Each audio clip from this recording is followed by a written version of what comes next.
Welcome to my YouTube channel. आज मैं आपको क्लास 9 के लिए सिविक्स का सबक नंबर 1 पढ़ाऊंगी। तो बच्चों, सबसे पहले टेक्स्ट बुक के क्वेश्चन आंसर समझाऊंगी। टेक्स्ट बुक के क्वेश्चन आंसर के ज़रिए से ही एग्ज़ाम से मुतालिक हर उस कंसेप्ट को क्लियर करवाऊंगी जो कि आपके सिलेबस से मुतालिक होगा, ताकि आप एग्ज़ाम में किसी भी क्वेश्चन के आंसर को अपने लफ्ज़ों में समझ कर लिख सको। बच्चों, इसके अलावा अक्सर एग्ज़ाम में पूछे जाने वाले most important repeated question answer समझाऊंगी, जो कि एग्ज़ाम में बार बार रिपीट होते हैं और आने वाले एग्ज़ाम में भी आपसे पूछे जा सकते हैं। तो सभी बच्चों से रिक्वेस्ट है, एक बार वीडियो को पूरा ज़रूर देखेंगे तो इंशाल्लाह आपकी इस चैप्टर की एग्ज़ाम के लिए 100% तैयारी होगी।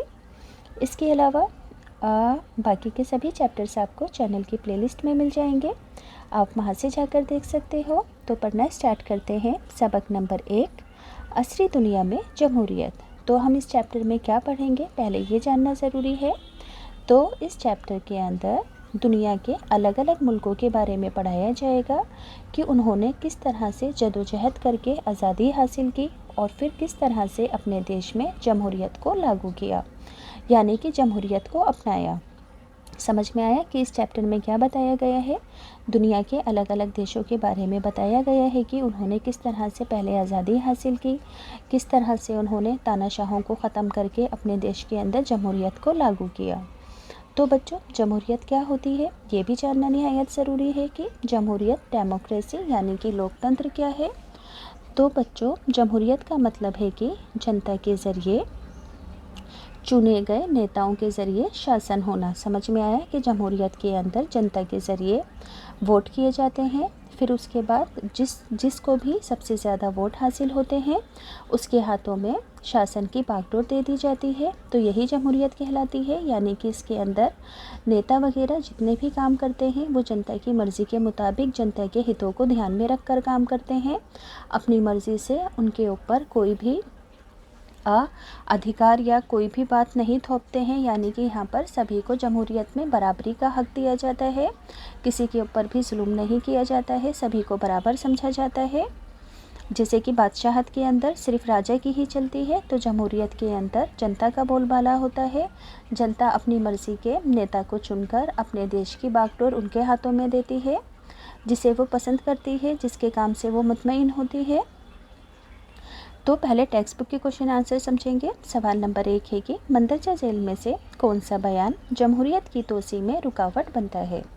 तो यहाँ पर 4 ऑप्शन दिए गए हैं। क्या बोला गया है कि इन चारों में से ऐसा कौन सा बयान है जो जमहूरियत को आगे बढ़ने में रुकावट बनता है। पहला है अवामी तशद्दुद, फिर है बैरूनी ममालिक का हमला यानी कि बाहरी ममालिक का हमला, नौ आबादियाती निज़ाम का ख़ात्मा, नौ आबादियाती निज़ाम यानी कि अंग्रेज़ों के शासनकाल का ख़ात्मा, फिर है आज़ादी का ख्वाब।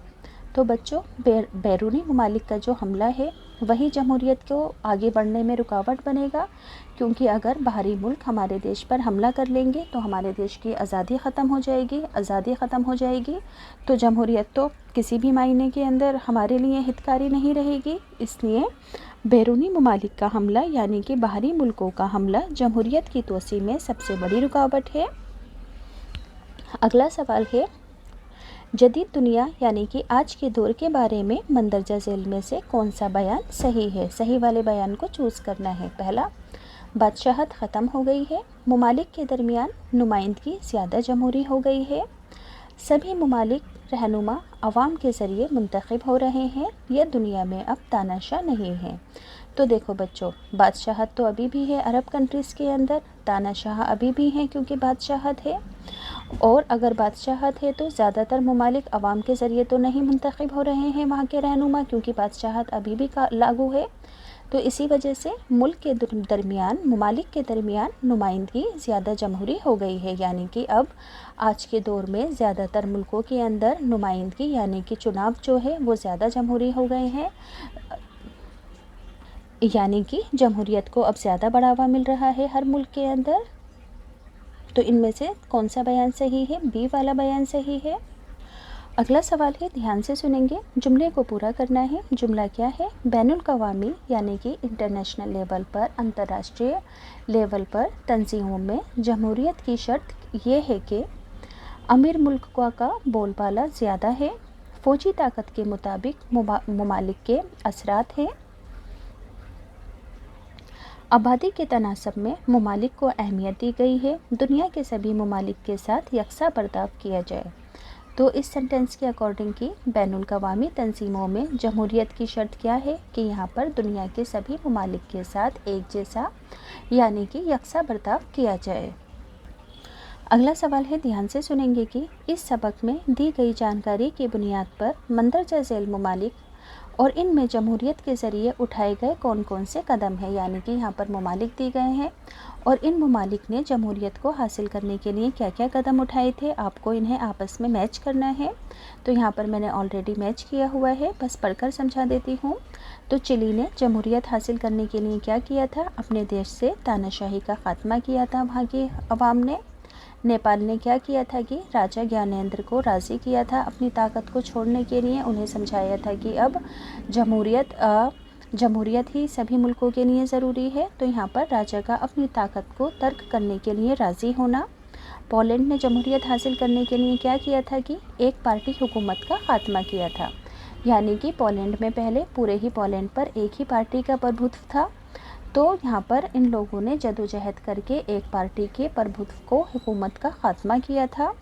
घाना मुल्क ने क्या किया था, अंग्रेज़ों के शासनकाल को ख़त्म किया था, उनसे आज़ादी हासिल की थी, अंग्रेज़ों की नौ आबादियाती हुकूमत से आज़ादी हासिल की थी।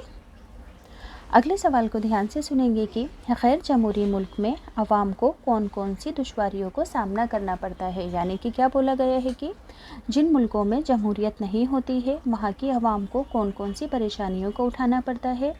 तो इसकी मिसाल हम म्यांमार देश से ले सकते हैं। तो यहाँ पर लिखेंगे कि ऐसा एक मुल्क म्यांमार है, इसने 1948 में आज़ादी तो हासिल कर ली थी और ये जमहूरी मुल्क भी बन गया था, मगर 1962 में वहाँ की फ़ौज ने बगावत कर दी और पूरे ही देश पर अपना कब्ज़ा कर लिया और जमहूरियत को ख़त्म कर दिया। याद रखोगे कि म्यांमार ने 1948 में आज़ादी हासिल कर ली थी और अपने देश को जमहूरी मुल्क भी बना दिया था, मगर 1962 में वहाँ पर फ़ौज की उनके ही जो अंदरूनी उनकी अपनी देश की फ़ौज थी, वहाँ के कमांडर ने जमहूरियत को ख़त्म करके बादशाहत स्टार्ट कर दी थी। फिर 1990 में 30 साल बाद यहाँ पर पहली मर्तबा चुनाव हुए थे, इंतखाबात हुए थे। याद रखोगे कि 1990 में 30 साल बाद यहाँ पर पहली मर्तबा चुनाव हुए थे और कौमी डेमोक्रेटिक लीग इस इंतखाब में कामयाब रही थी पार्टी।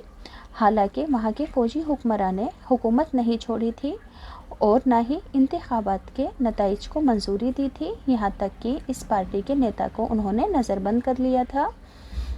याद रहेगा कि फ़ौजी हुकूमत का जो सरबराह था उसने इस इंतखाबात को मंजूरी नहीं दी थी, वहाँ की हुकूमत नहीं छोड़ी थी और कौमी डेमोक्रेटिक लीग पार्टी के रहनुमा को उन्होंने नज़रबंद करके कैद कर लिया था। इसके अलावा जो सियासी इनकलाबी थे, जो छोटे मोटे लोग थे अपनी आवाज़ बुलंद कर रहे थे, उन पर छोटे मोटे इल्ज़ाम लगाकर उन्हें ज़बरदस्ती जेल में डाल दिया गया था। इसके अलावा इश्तेकाल अंग्रेज़ इनकार करने वालों को 20 साल की सज़ाएं देने का ऐलान किया गया। फ़ौजी हुकूमत ने तानाशाही के ज़रिए मुल्क के तकरीबन 10 लाख आवाम को बेघर कर दिया और मुल्क की आवाम इस वजह से दूसरे मुल्कों के अंदर जाने के लिए मजबूर हो गई थी। याद रखोगे कि फ़ौजी तानाशाही की वजह से वहाँ की हुकूमत ने क्या किया था कि मुल्क के तकरीबन 10 लाख की आवाम को बेघर कर दिया था, जिस वजह से उस मुल्क की आवाम दूसरे मुल्क में जाने के लिए मजबूर हो गई थी। अगला सवाल है, फ़ौज के ज़रिए जमहूरियत को बरतरफ कर देने पर कौन सी आज़ादियाँ ख़त्म हो जाती हैं।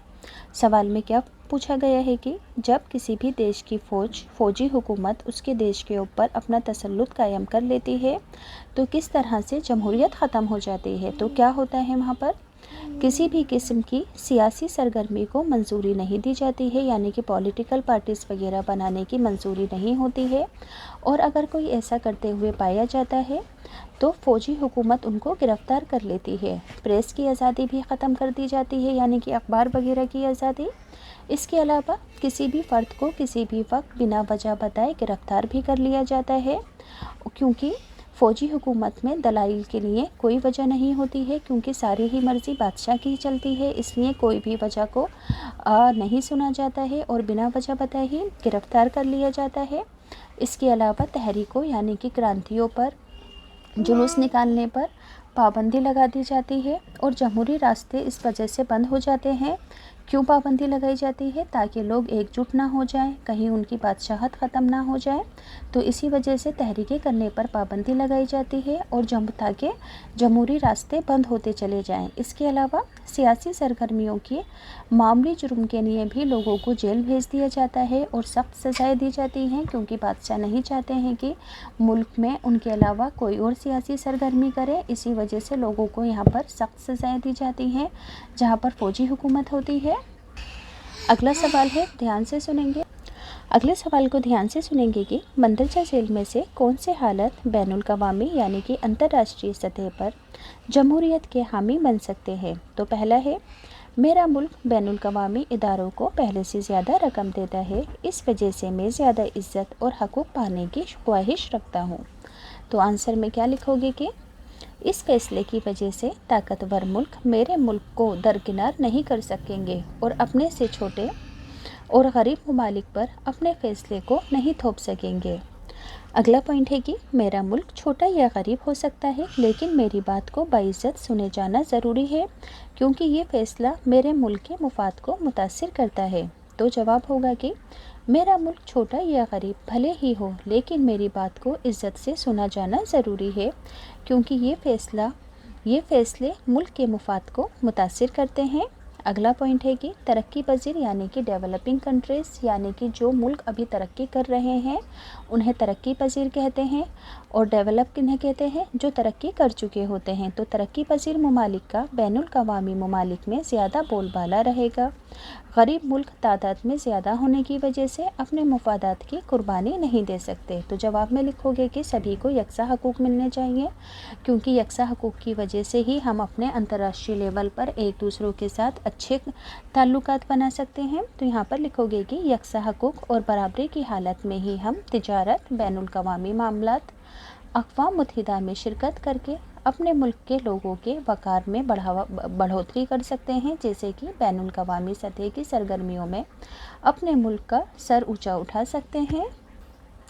बच्चों, सवाल नंबर 8 को ध्यान से सुनेंगे। यहाँ पर 3 पॉइंट दिए गए हैं और कहा गया है कि 3 में से कोई एक आपको चूज़ करना है। तो क्या बोला गया है कि यहाँ नेपाल में जमहूरियत के लिए जदोजहद पर एक टीवी पर होने वाले मुजाहिरे में 3 ख़यालात पेश किए जाते हैं। आप इनमें से कौन सी बात से मुतफ़िक़ यानी कि सहमत हैं और क्यों सहमत हैं? तो पहली बात है कि हिंदुस्तान एक जमहूरी मुल्क है, इसलिए हिंदुस्तान की हुकूमत को बादशाहत के ख़िलाफ़ और जमहूरियत के हक़ में जदोजहद कर रहे नेपाल के बाशिंदों की मदद करनी चाहिए। दूसरा क्या है? ये एक ख़तरनाक दलील है, हमें इससे ईरान और इराक़ और अमेरिका जैसी दखलंदाजी वाले हालात में फंस सकते हैं।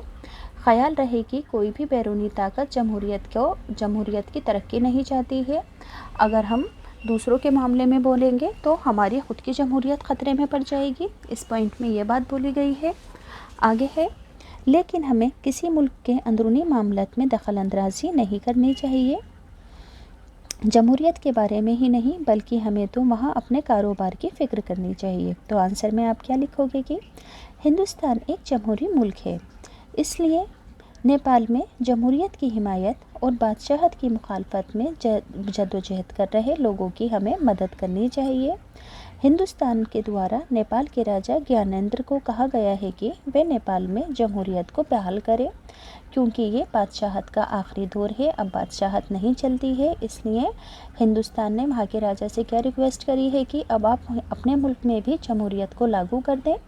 अब हम बादशाहत की हिमायत में नेपाल की कोई भी मदद नहीं कर सकते हैं।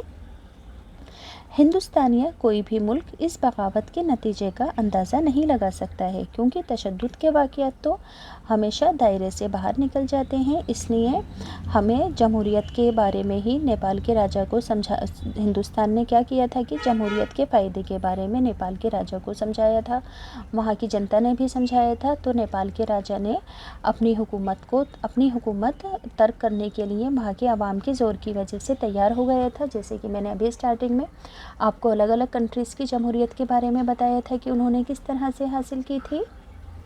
اب بچوں اکثر ایگزام میں پوچھے جانے والے most important repeated question answer اور کنسیپٹ ہیں جو کہ ایگزام میں بار بار ریپیٹ ہوتے ہیں، تو سبھی بچے دھیان سے سنیں گے۔ پہلا سوال ہے کہ کب اور کس کے ذریعے پرتگال کی جمہوری حکومت کا تختہ پلٹ کر دیا گیا تھا؟ تو 1926 میں سالاگار کے ذریعے پرتگال کی حکومت کا تختہ پلٹ کر دیا گیا تھا۔ یاد رکھو گے کہ 1926 میں سالاگار کے ذریعے پرتگال کی جو جمہوری حکومت تھی وہاں سے اس کو ختم کر دیا گیا تھا۔ اگلا سوال ہے کہ یورپ کو جمہوریت کا سبق کون سے ملک سے ملا؟ تو 1789 کے فرانس میں ہونے والے انقلاب سے یورپ کو جمہوریت کا سبق ملا تھا۔ یاد رکھو گے کہ یورپ کو جمہوریت کا سبق وہاں کی عوام کو کہاں کے لوگوں سے ملا تھا؟ 1789 میں ہونے والی فرانس کی کرانتی سے ملا تھا، فرانس کے انقلاب سے ملا تھا۔ اگلا سوال ہے چلی میں فوجی بغاوت میں کس نے مدد کی تھی؟ تو چلی میں امریکہ نے فوجی بغاوت میں مدد کی تھی۔ یاد رکھو گے کہ چلی میں امریکہ نے فوجی بغاوت میں مدد کی تھی۔ لیچ ویسا کون تھا؟ تو لیچ ویلسا ایک ٹریڈ یونین رہنما تھا، لیکن 1990 کے چناؤ یعنی کہ انتخابات میں وہ پولینڈ کا منتخب صدر بن گیا تھا۔ یاد رکھو گے کہ لیچ ویسا ٹریڈ یونین کا ایک رہنما تھا اور 1990 کے انتخابات میں وہ پولینڈ کا منتخب یعنی کہ چنا جانے والا صدر بن گیا تھا۔ اگلا سوال ہے افریقہ میں سب سے پہلے کون سا ملک آزاد ہوا تھا؟ تو گھانا افریقہ کا پہلا ملک تھا جو 1957 میں آزاد ہوا۔ یاد رکھو گے کہ گھانا افریقہ کا پہلا ملک تھا جو کہ 1957 میں آزاد ہوا۔ اگلا سوال ہے سوویت یونین کے بکھرنے کا مغربی یورپ کے ممالک پر کیا اثر ہوا تھا؟ تو بچوں سوویت یونین کے ختم ہونے سے مغربی ممالک اس کے چنگل سے آزاد ہو گئے تھے۔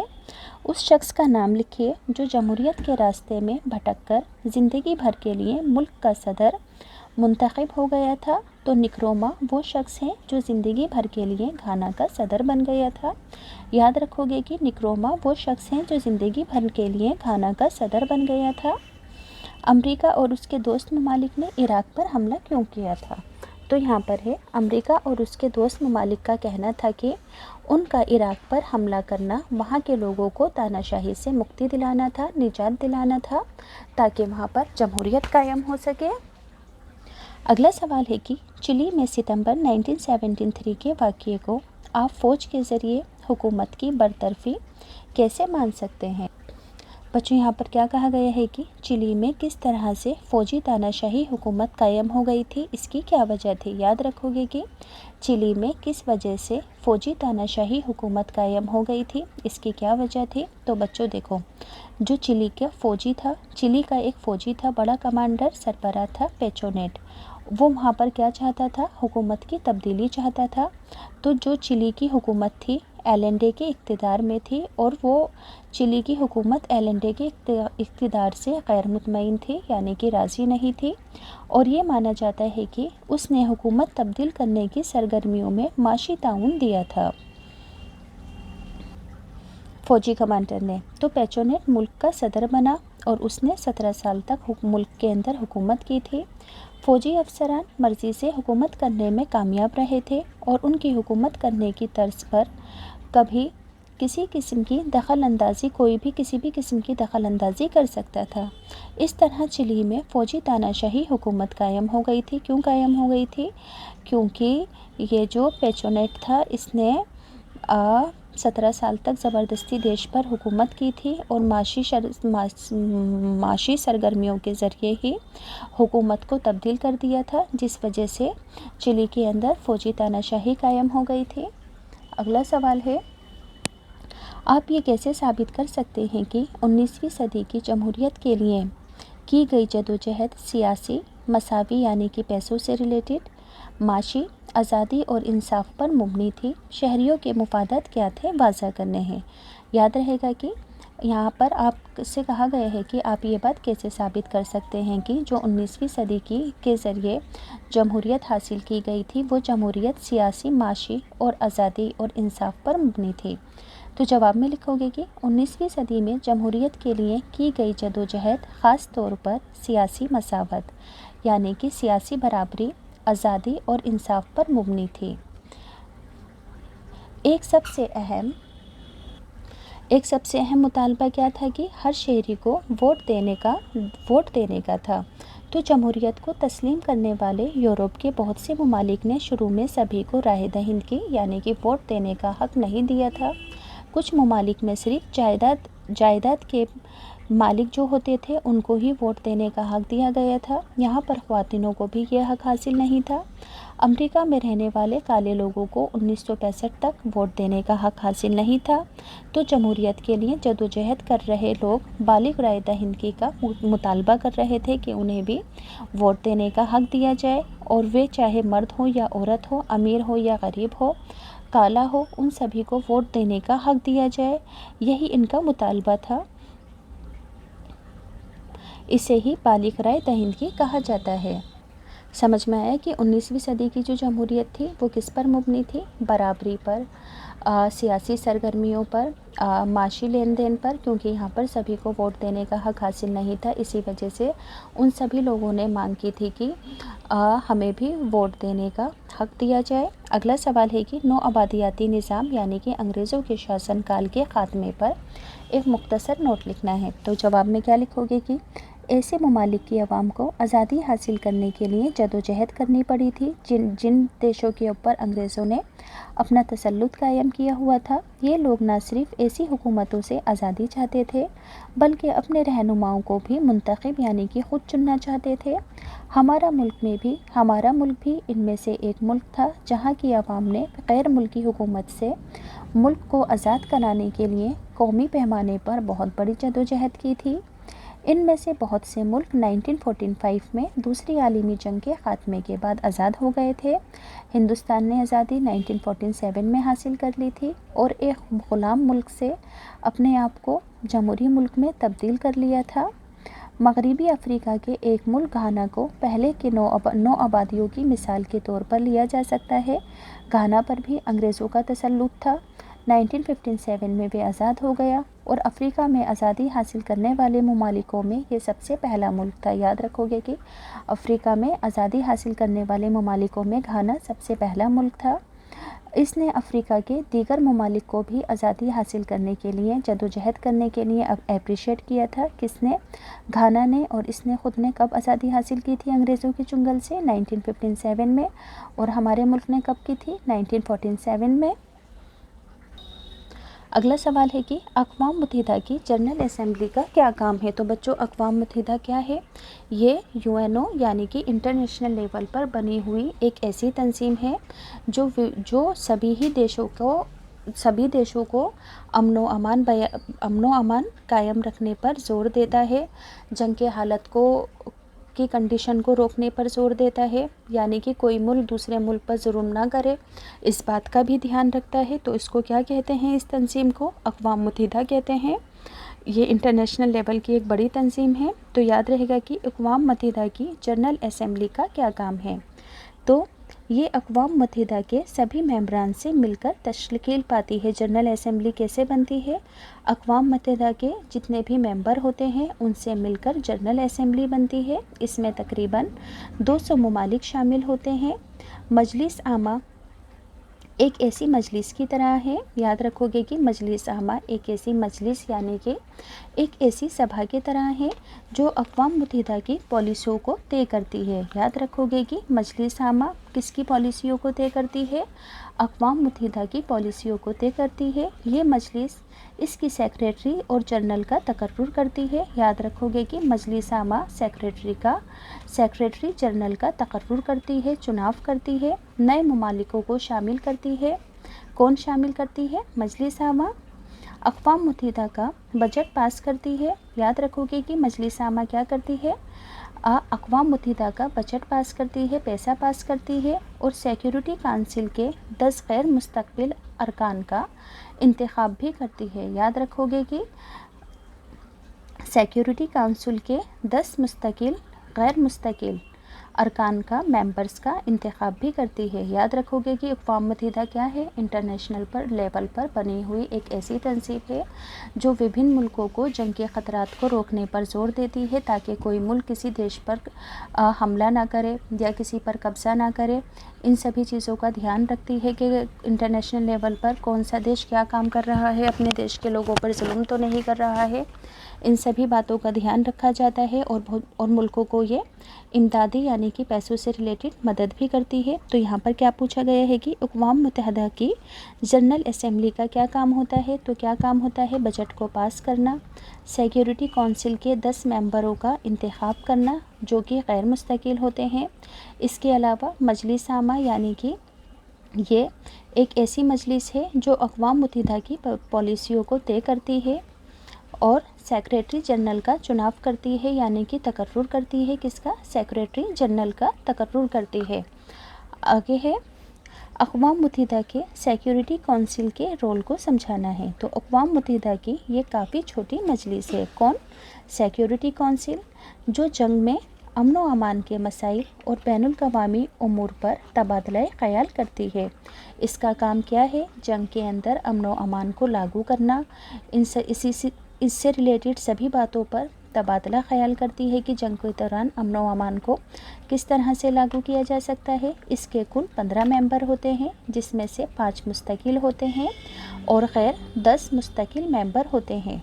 5 मुस्तकिल अरकान कौन कौन है, अमेरिका, चाइना, फ्रांस, बरतानिया और रूस। याद रखोगे कि अक़वाम मुत्तहिदा के 5 मुस्तकिल मेंबर कौन हैं जो हमेशा इसके मेंबर बने रहेंगे, अमेरिका, चीन, फ्रांस, बरतानिया और रूस हैं। और 10 गैर मुस्तकिल जो मेंबर होते हैं उन्हें हर साल तब्दील किया जा सकता है, मगर ये 5 मेंबर यहाँ के मुस्तकिल मेंबर हैं, इन्हें तब्दील नहीं किया जा सकता। इन अरकान को वीटो का हक़ हासिल होता है। वीटो के हक़ का मतलब है कि इन अरकान की मर्ज़ी के बिना अक़वाम मुत्तहिदा में किसी भी चीज़ को पारित नहीं किया जा सकता, पास नहीं किया जा सकता। इन्हें ख़ास तरह के अधिकार प्राप्त होते हैं इन 5 मुल्कों को, यानी इनमें से किसी एक अरकान के इत्तेफाक ना करने पर ऐवान की कार्यवाही आगे नहीं बढ़ सकती है, जैसा कि मैंने अभी बताया है। और दीगर 10 अरकान सिर्फ 2 साल के लिए मुंतखब किए जाते हैं। याद रखोगे कि हर 2 साल के अंदर इन 10 अरकान को चेंज कर दिया जाता है, मगर ये 5 अरकान हमेशा परमानेंट होते हैं अक़वाम मुत्तहिदा की सिक्योरिटी काउंसिल के अंदर। अगला सवाल है, ध्यान से सुनेंगे कि सिक्योरिटी काउंसिल के मुस्तकिल अरकान के नाम मैंने अभी बताए थे और इनका क्या काम है ये भी बताना है। तो अक़वाम मुत्तहिदा का सबसे अहम उन्सर सिक्योरिटी काउंसिल है। याद रखोगे कि अक़वाम मुत्तहिदा का सबसे अहम पार्ट क्या है, सिक्योरिटी काउंसिल है। इसके कुल 15 अरकान होते हैं जिनमें से 5 मुस्तकिल अरकान होते हैं, इंग्लैंड, फ्रांस, रूस, अमेरिका और चाइना। याद रखोगे, इंग्लैंड, फ्रांस, रूस, अमेरिका और चाइना, इन्हें वीटो का हक़ हासिल है, यानी इनमें से किसी एक की मर्ज़ी के बग़ैर सिक्योरिटी काउंसिल ज़ेर बहस मामले पर बहस नहीं कर सकती है, किसी भी चीज़ को आगे पारित नहीं कर सकती है। सिक्योरिटी काउंसिल के अहम काम क्या हैं, तो इसका ख़ास काम दुनिया में अमन व अमान कायम करना है। इस पर मेंबर ममालिक के तहफ़्फ़ुज़ की ज़िम्मेदारी होती है, यानी कि सिक्योरिटी काउंसिल पर जो अक़वाम मुत्तहिदा के मेंबर हैं 10 मुल्क, उनकी सिक्योरिटी की सेफ्टी की ज़िम्मेदारी होती है। कोई भी मुल्क इसकी मंजूरी के बग़ैर अक़वाम मुत्तहिदा का रकन यानी कि मेंबर नहीं बन सकता है, इन 5 की मंजूरी के बग़ैर। सिक्योरिटी काउंसिल किसी भी ऐसे मसले की तहकीकात कर सकती है जिससे तनाव बढ़ने के अमकानात हों, यानी कि वे तनाव को रोकने पर ज़ोर देती है ताकि अमन व अमान कायम रह सके। आगे है कि ये हमलावर मुल्क के ख़िलाफ़ फ़ौजी कार्यवाही भी कर सकती है। अगर कोई मुल्क किसी मुल्क के ऊपर नाजायज़ हमला करता है तो ये उस मुल्क के ख़िलाफ़ फ़ौजी कार्यवाही भी कर सकती है, जैसा कि 1991 में इराक़ के ख़िलाफ़ किया गया था। अगला है, अमन व अमान ख़त्म होने या किसी मुल्क पर हमला होने की सूरत में सिक्योरिटी काउंसिल मुनासिब कार्यवाही कर सकती है और मेंबर मुल्क के फ़ैसले को तस्लीम करने पड़ते हैं। याद रखोगे कि मेंबर मुल्क के फ़ैसले बाकी के 10 मुल्कों को तस्लीम करने पड़ते हैं, ये इसकी शर्त होती है। अब अगला है, अक़वाम मुत्तहिदा के अज्ज़ा के नाम बताने हैं कि इसके अंदर कौन कौन सी चीज़ें हैं, कौन कौन से सभाएं हैं। तो अक़वाम मुत्तहिदा की सबसे पहले होती है जनरल असेंबली। ये अक़वाम मुत्तहिदा के सभी मेंबर से मिलकर मिलती है, यानी कि 15 के 15 मेंबर से। इसमें तकरीबन 200 ममालिक शामिल होते हैं। मजलिस आमा एक ऐसी मजलिस की तरह है जो अक़वाम मुत्तहिदा की पॉलिसियों का तयन करती है, लागू करती है। یہ مجلس اس کی سیکریٹری جنرل کا بھی تقرر کرتی ہے، جیسا کہ ابھی میں نے پیچھے بتایا تھا۔ نئے ممالک کو اس میں شامل بھی کرتی ہے۔ کون؟ جنرل اسمبلی اقوام متحدہ کا بجٹ بھی پاس کرتی ہے اور سیکیورٹی کونسل کے 10 غیر مستقل ارکان کو بھی منتخب کرتی ہے، چناؤ کرتی ہے۔ اب ہے سیکیورٹی کونسل، تو اقوام متحدہ کی یہ کافی چھوٹی مجلس ہے جو جنگ میں امن و امان کے مسائل میں بین الاقوامی امور پر تبادلہ خیال کرتی ہے۔ یاد رکھو گے کہ سیکیورٹی کونسل کیا ہے؟ اقوام متحدہ کی سب سے چھوٹی مجلس ہے جو کہ جنگ میں امن و امان کے مسائل کے اوپر تبادلہ خیال کرتی ہے۔ اس کے 15 ارکان ہوتے ہیں، جن میں سے 5 مستقل اور غیر مستقل 10 ہوتے ہیں۔ 5 مستقل ارکان کون ہیں؟ امریکہ، چین، فرانس، برطانیہ اور روس ہیں۔ ان ارکان کو ویٹو کا خاص حق حاصل ہوتا ہے، یعنی کہ ان کی مرضی کے بغیر کوئی بھی قانون، کوئی بھی کارروائی آگے لاگو نہیں ہو سکتی ہے۔ اگلا ہے ٹرسٹی کونسل، تو اس مجلس کا یہ کام ہوتا ہے کہ اس مجلس کو یہ دیکھنا پڑتا ہے کہ جو ملک اس کی ٹرسٹی شپ میں دیے گئے ہیں، ان ممالک میں سماجی معاشی ترقی ہو رہی ہے یا نہیں ہو رہی ہے۔ اب اس میں صرف ایک ملک شامل ہے۔ یاد رکھو گے کہ ٹرسٹی کونسل کا کام کیا ہے کہ اس مجلس کو یہ دیکھنا پڑتا ہے کہ جو ملک اس ٹرسٹی شپ میں دیے گئے ہیں، اس ملک کے اندر سماجی معاشی ترقی ہو رہی ہے یا نہیں ہو رہی ہے۔ اگلا ہے سماجی اور معاشی کونسل، تو اس کا خاص کام اقوام متحدہ میں معاشی اور سماجی، یعنی معاشی اور سماجی برابری اور یکجہتی پیدا کرنا ہے۔ یاد رہے گا کہ سماجی اور معاشی کونسل کا کیا کام ہے؟ اس کا خاص کام اقوام متحدہ میں معاشی اور سماجی برابری پیدا کرنا ہے۔ بین الاقوامی عدالت کا کیا کام ہے؟ جو کہ اقوام متحدہ کا ایک مین پارٹ ہے۔ اس عدالت میں کل 15 جسٹس ہوتے ہیں، جن کا انتخاب مخصوص لوگوں کے ذریعے کیا جاتا ہے اور ان کے کام کرنے کی مدت 9 سال کی ہوتی ہے۔ یہ مختلف ممالک کے درمیان پائی جانے والی شکایتوں کو سنتے ہیں اور اس پر اپنا فیصلہ دیتے ہیں۔ لاسٹ ہے سیکریٹریٹ، تو اقوام متحدہ کے مختلف کاموں پر نظر رکھنے کے لیے ایک سیکریٹریٹ بھی ہوتا ہے جو سیکریٹری جنرل کے تحت کام کرتا ہے۔ ٹھیک، تو یہاں پر 6 اجزاء تھے اقوام متحدہ کے کہ یہ 6 اجزاء ہی مل کر اقوام متحدہ کو چلاتے ہیں۔ اگلا سوال ہے، دھیان سے سنیں گے کہ دنیا کے لیے مندرجہ ذیل میں سے کون سا بیان صحیح ہے؟ زیادہ تر لوگ جمہوری ممالک میں رہتے ہیں، اب دنیا میں بادشاہت نہیں ہے، دنیا میں اب اور زیادہ تاناشاہی نہیں ہے۔ تو صحیح جواب کیا ہے کہ اب زیادہ تر لوگ جمہوری ممالک میں رہتے ہیں۔ 1980 میں پولینڈ کی حکمرانی کس کے ہاتھ میں تھی؟ تو یونائٹڈ ورکرز پارٹی کے ہاتھوں میں تھی پولینڈ کی حکمرانی 1980 میں۔ 1945 سے 1985 کے درمیان جنوبی امریکہ کے کون سے ممالک غیر جمہوری تھے؟ تو چلی اور کلاما 1945 سے 1985 کے درمیان جنوبی امریکہ کے غیر جمہوری ملک تھے۔ اگلا سوال ہے 1945 سے 62 کے درمیان دنیا کے کتنے ممالک میں جمہوریت قائم ہوئی تھی؟ تو تقریباً 36 ممالک میں جمہوریت قائم ہوئی تھی اور ہندوستان بھی ان میں شامل تھا۔ پیچونیٹ کی حکومت کے کارناموں پر روشنی ڈالنی ہے۔ پیچونیٹ کی حکومت نے LND کی حامیوں کو سزائیں دی اور انہیں ختم کر دیا، جمہوریت کے حامیوں کو بھی چن کر قتل کر دیا۔ ان میں چلی کی سربراہ البرٹو پیچونیٹ اور فوجی حکومت کے مخالف بہت سے دیگر افسران بھی شامل تھے۔ جنرل ویجیلیٹ کی اہلیہ اور بیٹی کو جیل میں ڈال دیا گیا اور انہیں طرح طرح کی سزائیں دی گئیں۔ فوج نے 3000 سے بھی زیادہ لوگوں کو قتل کر دیا، بہت سے لوگوں کو غائب دکھایا گیا جن کا بعد میں بھی کوئی پتہ نہیں چلا۔ اگلا سوال ہے اقوام متحدہ کے بارے میں آپ کیا جانتے ہیں؟ تو اقوام متحدہ کا قیام دوسری عالمی جنگ کے بعد 24 اکتوبر 1945 کو کیا گیا تھا۔ یہ ان لوگوں کی کوششوں کا نتیجہ ہے جو دنیا کو عالمی جنگ کے خطرے سے بچانا چاہتے تھے، دنیا میں امن و امان قائم کرنا چاہتے تھے۔ بلا شبہ اقوام متحدہ کا خاص مقصد مستقبل میں ہونے والی عالمی جنگ کو روکنا تھا، لیکن یہ تنظیم معاشی دنیا کے مختلف ممالک کی مدد بھی کرتی ہے۔ معاشی طور پر یہ بین الاقوامی تعلقاتوں کو فروغ دیتی ہے، انترراشٹریہ سطح پر تعلقاتوں کو فروغ دیتی ہے اور ممالک میں آپسی نا اتفاقی کو دور کرتی ہے۔ یہ سبھی کام اقوام متحدہ کی مختلف تنظیموں کے ذریعے کیا جاتا ہے، جو کہ میں نے آپ کو اس سے پہلے والے کوشچن میں سمجھائے تھے کہ اقوام متحدہ کے کون کون سے اجزاء ہیں اور ان کے کیا کیا کام ہیں۔ موسٹ امپورٹنٹ کوشچن ہے، اس کو دھیان سے پڑھ لیں گے ایک بار اور۔ اگلے سوال کو دھیان سے سنیں گے کہ آپ پولینڈ کی جمہوریت کے بارے میں کیا جانتے ہیں؟ تو 1990 میں پولینڈ میں وہاں کی یونائٹڈ مزدور پارٹی کی حکومت تھی۔ یاد رکھو گے کہ 1980 میں پولینڈ میں وہاں کی ایک پارٹی تھی، یونائٹڈ مزدور پارٹی، اس کی حکومت تھی۔ اس دور میں یہ مشرقی یورپ کے بہت سے ممالک میں کمیونسٹ پارٹی کی حکومتوں میں سے واحد ایک حکومت تھی۔ یاد رکھو گے کہ اس دور میں مشرقی یورپ کے بہت سارے ممالکوں میں سے ایک ایسی پارٹی تھی جو کہ کمیونسٹ پارٹی کی حکومتوں میں سے واحد ایک حکومت تھی۔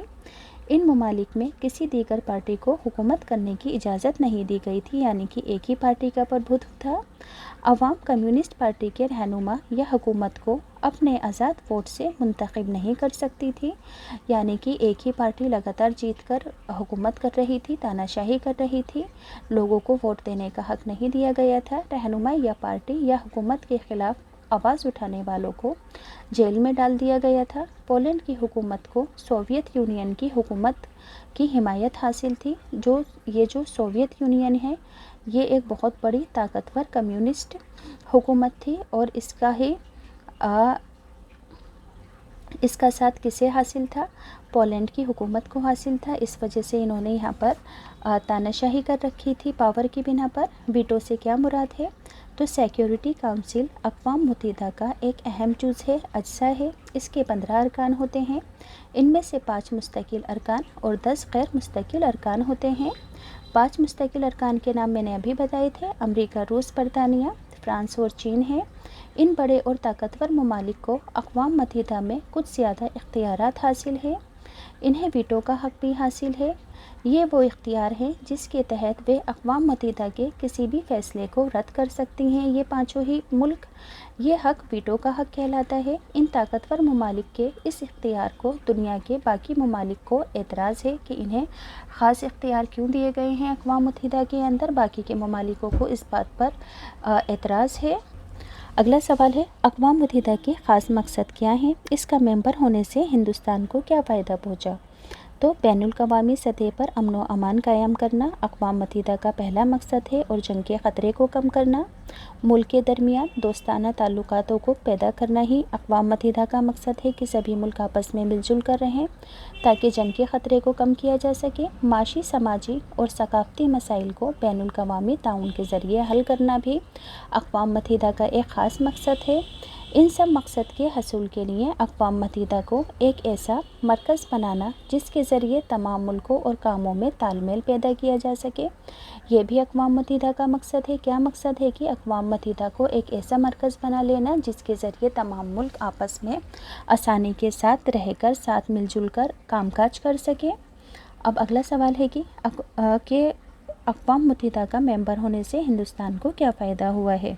تو اقوام متحدہ کا ممبر ہونے سے ہندوستان کو مندرجہ ذیل فائدہ ہوا ہے۔ اقوام متحدہ کا رکن ہونے سے ہندوستان کو کافی فائدہ ہوا ہے۔ قدرتی آفت آنے پر اقوام متحدہ ہندوستان کی خاص طریقے سے مدد کی ہے۔ اقوام متحدہ کے ذریعے قائم کیے گئے عالمی جنگ نے دفتن فقتاً مختلف منصوبوں کے لیے ہندوستان کو کم شرح کے سود پر پیسہ بھی فراہم کیا ہے، یعنی کہ پیسہ ادھار دیا ہے، مدد کی ہے پیسوں سے۔ بچوں، بوڑھوں اور اپاہجوں کے لیے بھی اقوام متحدہ نے ہندوستان کو مدد دی ہے۔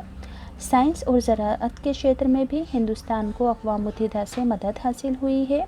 اس سے جہاں ہندوستان نے اقوام متحدہ کو اس کے مقصد کے حصول میں تعاون دیا ہے، وہیں ہندوستان کو بھی اقوام متحدہ سے کافی تعاون حاصل ہوا ہے، یعنی کہ ہندوستان نے اقوام متحدہ کو اس کے مقصد حاصل کرنے کے اندر مدد کی ہے، اور اقوام متحدہ نے ہندوستان کو آگے بڑھنے میں مدد کی ہے۔ تو بچوں، یہاں سے یہ چیپٹر پوری طرح کمپلیٹ ہوتا ہے۔ اگر آپ کو اچھے سے سمجھ میں آیا ہو تو پلیز چینل سبسکرائب کرنا، ویڈیو کو لائک کرنا اور اپنے دوستوں کے ساتھ شیئر بھی کرنا۔